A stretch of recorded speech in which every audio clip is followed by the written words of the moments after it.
Hello. So, to set the scene, about 10 years ago, my grandmother had passed away.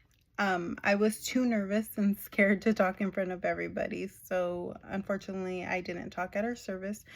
So, that's what I'm going to do now. And I can't remember everything I wrote. So I am going to be looking at little note cards. Okay. I remember as a little girl that one place that always felt like home. That was my Nana's house. It was home to a lot of people. We all had that one person who lit up the room when they walked in, did whatever to make us smile, even when they were going through their own issues. Hortensia Redondo was that woman. For those of you who don't know, my name is Katharina, and we are not here to mourn, but to celebrate Hortensia's life. As we all know, she would have wanted us to be happy and not be sad. Hortensia was a character, whether she was laughing, joking, telling stories, making fun of you, it was always a good time. She had a big heart and she loved her family. She loved to listen to music. And one artist that she did like was Jenny Rivera. She used to always tell me they set her up and this and that. Another artist she liked was Daddy Yankee.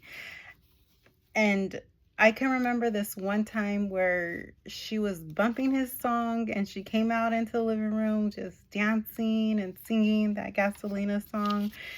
It was hilarious. And that's what she did. She always made sure we laughed. She made sure that we were just enjoying ourselves. That's one thing I admired about her.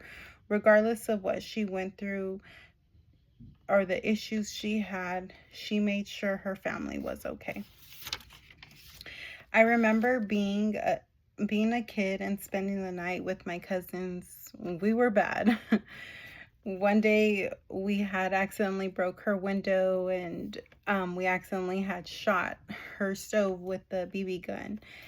And she didn't get mad at us. She just said accidents happen. My mom was mad, but she wasn't. Her thing was, back in her day, she did worse. So we never got in trouble like that. She always understood. We were her grandkids and nobody could tell us nothing.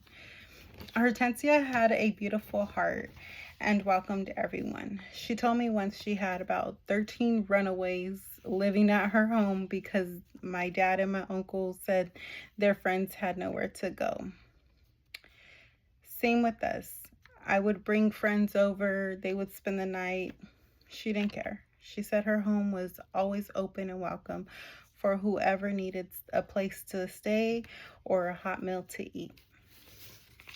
She always had something to say. Some stuff was a little bit wild. You never knew what you were going to get with her.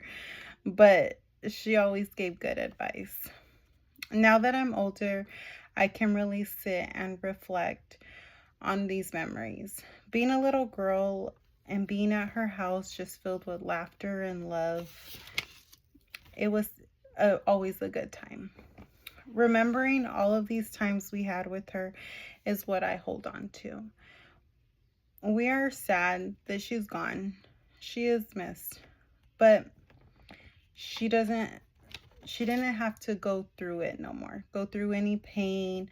And she had cancer. So she didn't have to, suffer through that. And as a young girl, I couldn't understand much of it. And I think for me, if I can tell her one thing is thank you. Thank you for everything. I appreciated everything she's ever done for me and her sacrifices that she's made for us. And I hope that she knows that I loved her. And I hope that she can see what I'm doing now and she's happy. Well, that is the end. That's probably something I would have tried to say if I was able to speak, but I was so nervous. So thank you.